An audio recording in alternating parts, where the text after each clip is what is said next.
തെരഞ്ഞെടുപ്പ് കഴിഞ്ഞ് ഒരു മാസത്തിലധികം കഴിഞ്ഞപ്പോൾ ഫലപ്രഖ്യാപനവും വന്നു.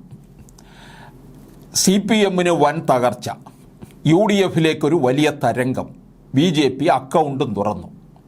കേരളത്തിൽ ഏറ്റവും കൂടുതൽ ചർച്ച ചെയ്യപ്പെട്ട ഒരു മണ്ഡലമായി മാറി വടകര. ഇപ്പോഴും അവിടെ ചർച്ചയ്ക്ക് യാതൊരു കുറവുമില്ല. 1 ലക്ഷത്തിൽ പര വോട്ടിൻ്റെ വിജയവുമായിട്ടാണ് ഷാഫി പറമ്പിൽ വടകരയിൽ നിന്ന് പാർലമെൻറ്റിലെത്താൻ പോകുന്നത്. ഷാഫിയുടെ വിജയത്തിൽ ആയിരക്കണക്കിന് ആളുകളാണ് പലയിടങ്ങളിലും തടിച്ചുകൂടിയത്. അവിടെ നിരോധനാജ്ഞയുള്ളതുകൊണ്ട് 7 മണി വരെ മാത്രമേ ആഹ്ലാദ പ്രകടനം പാടുള്ളൂ എന്ന് സർവകക്ഷി യോഗത്തിൽ തീരുമാനിച്ചിരുന്നു. വടകര മുഴുവൻ അങ്ങനെ ഇളകി മറിഞ്ഞ് നിൽക്കുകയാണ്.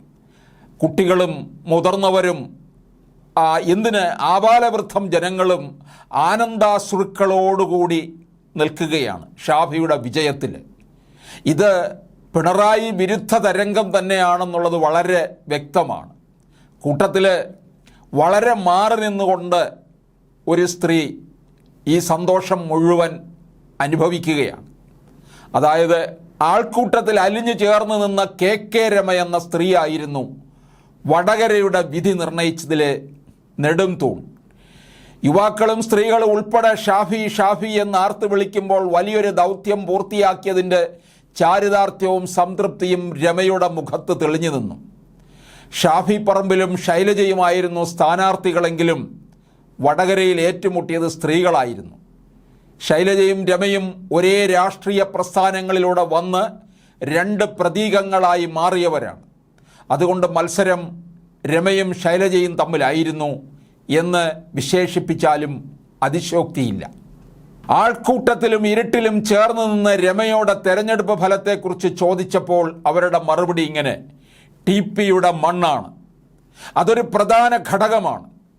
ചന്ദ്രശേഖരൻ്റെ മുറിവിൽ നിന്നൊഴുകുന്ന ചോര അത് ഉണങ്ങിയിട്ടില്ല, ഒരു കാലത്തും ഉണങ്ങില്ല. ഇപ്പോൾ കിട്ടിയ തിരിച്ചടി ഇനിയുള്ള തെരഞ്ഞെടുപ്പുകളിലും CPM-ന് കിട്ടിക്കൊണ്ടേയിരിക്കും. CPM-ൻ്റെ അക്രമ രാഷ്ട്രീയത്തിനെതിരെ വടകരയിലെ സ്ത്രീകൾക്കിടയിൽ വലിയ വികാരമുണ്ട്. തെരഞ്ഞെടുപ്പ് പ്രചാരണത്തിൽ വ്യക്തമായി മനസ്സിലായ കാര്യമാണിത്. ശൈലജയെപ്പോലുള്ള ഒരാൾ ഇവിടെ തോൽക്കണമെങ്കിൽ CPM-നെതിരെ അത്ര വലിയ വികാരം ജനങ്ങൾക്കുണ്ട്. അവരുടെ ധിക്കാരം, ധാർഷ്ട്യം, ഇതിനെതിരെ CPM-ലെ ആളുകൾ തന്നെ ചിന്തിച്ചു തുടങ്ങിയിരിക്കുന്നു. CPM-ൻ്റെ മഹാഭൂരിപക്ഷം വോട്ട് ഷാഫിക്ക് കിട്ടിയിട്ടുണ്ട്. 1 ലക്ഷത്തിന് മുകളിൽ ഭൂരിപക്ഷം ഞാൻ പ്രതീക്ഷിച്ചതാണ്.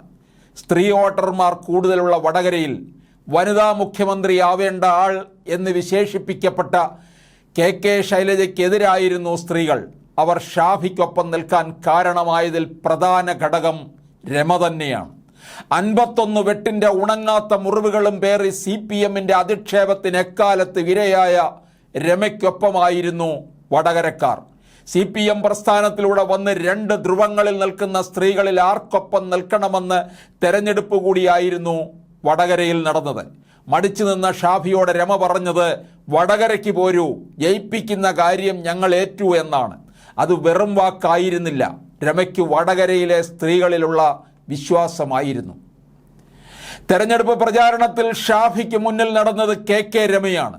തെരഞ്ഞെടുപ്പ് പ്രചാരണ യോഗങ്ങളിൽ ആളുകൾ കൂടാൻ തുടങ്ങുകയും ഷാഫി ക്രൗഡ് പുള്ളറായി മാറുകയും ചെയ്തു.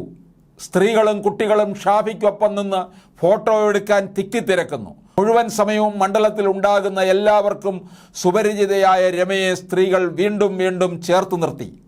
ഷാഫിക്ക് സ്ത്രീ വോട്ടർമാരിലേക്ക് ഇറങ്ങിച്ചെല്ലാൻ വഴിയൊരുക്കിയത് രമയാണ്. RMPയുടെ വലിയ സംഘം തന്നെ രമയ്ക്കൊപ്പമുണ്ട്. അവരെയെല്ലാം ഷാഫിക്ക് വേണ്ടി അണിനിരത്താനും KK രമയ്ക്കായി. 1 ലക്ഷത്തിന് മുകളിൽ ഭൂരിപക്ഷം പ്രതീക്ഷിച്ചിരുന്നുവെന്ന് KK രമ പറയുമ്പോഴും UDF പ്രവർത്തകരിൽ പലരും ഭൂരിപക്ഷം കണ്ട് കണ്ണു തള്ളിപ്പോയി. ശൈലജയ്ക്ക് വടകരയിലെ ജനം പുല്ലുവിലയാണല്ലോ കൽപ്പിച്ചതെന്നായിരുന്നു ചിലരൊക്കെ പറഞ്ഞത്. അവാർഡുകളും അഭിനന്ദനങ്ങളും അംഗീകാരങ്ങളും കൊണ്ട് തിളങ്ങി നിന്ന അനായാസ വിജയം പ്രതീക്ഷിച്ച ശൈലജയെ ദയനീയമായി തോൽപ്പിച്ചതിൽ മുഖ്യ പങ്ക് വടകരയിലെ സ്ത്രീ വോട്ടർമാർക്ക് തന്നെയാണ്.